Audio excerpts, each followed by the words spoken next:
हिस्से माने जाते हैं, जिसमें पहले हिस्से का नाम होता है संहिता, और संहिता का बेसिक मतलब है मंत्र, जिन मंत्रों से हम पूजा पाठ करते हैं। दूसरा हिस्सा होता है जिसको बोलते हैं ब्राह्मण। ब्राह्मण का बाद में तो वर्ण व्यवस्था में है कि जब पूजा पाठ होगा उसके विधि विधान क्या होंगे, उन विधि विधानों का वर्णन ब्राह्मण का। तीसरा जो शब्द है या तीसरा जो हिस्सा है उसको बोलते हैं आरण्यक।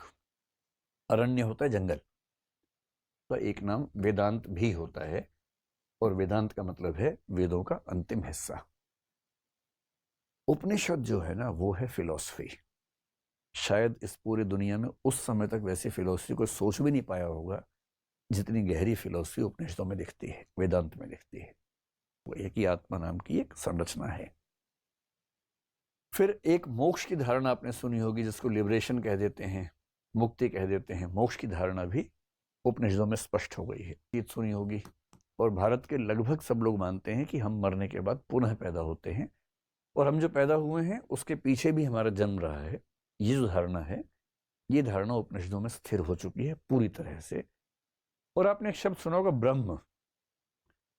वेदों में बहुत सारे ईश्वर हैं, लेकिन इस बात का जवाब देना मुश्किल है कि ये अंततः एक पूरा हिरार्की ऑर्डर कैसा है, कौन है परम सत्ता जिसके तहत सारी छोटी सत्ताएं आती हैं।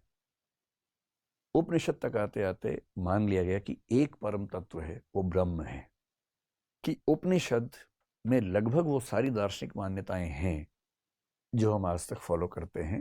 विशेष रूप से जो हिंदू धर्म को मानने वाले व्यक्ति हैं वो आमतौर पर इसको आज तक फॉलो करते हैं।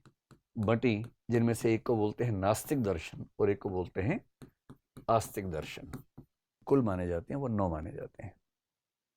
उन 9 में से 3 नास्तिक हैं, 6 आस्तिक हैं। लेकिन नास्तिक आस्तिक मतलब कुछ लोग निकालते हैं कि जो लोग परलोक में, परलोक का मतलब ट्रांसेंडेंटल वर्ल्ड, ट्रांसेंडेंटल का मतलब है जो इस दुनिया से, डेंटल से कोई मतलब नहीं इसका, है ना। ट्रांसेंडेंटल का मतलब इस दुनिया से परे की दुनिया।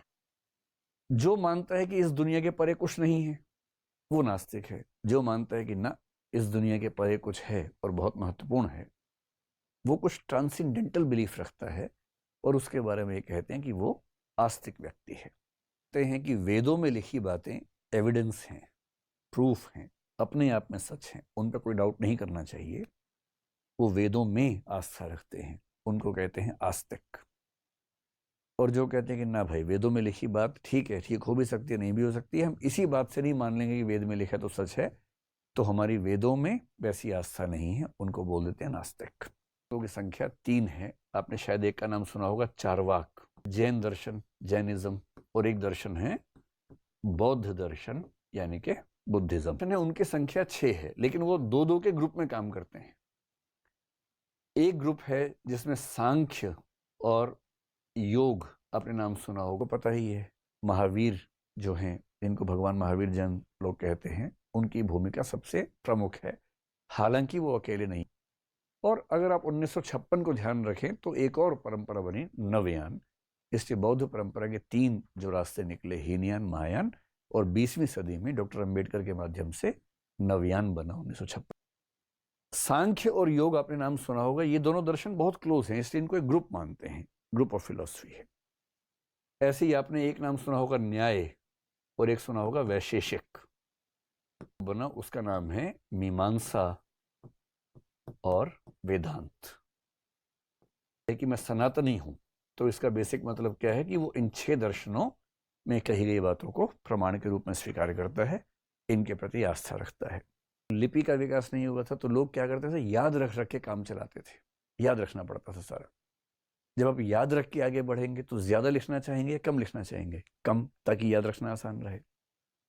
तो इस दौर में क्या हुआ, इसको सूत्र युग भी कहते हैं। सूत्र लिखे गए। सूत्र क्या होता है? फॉर्मूला, कि बहुत संक्षेप में एक बात कह दो, उसी में सारी बात आ जाए।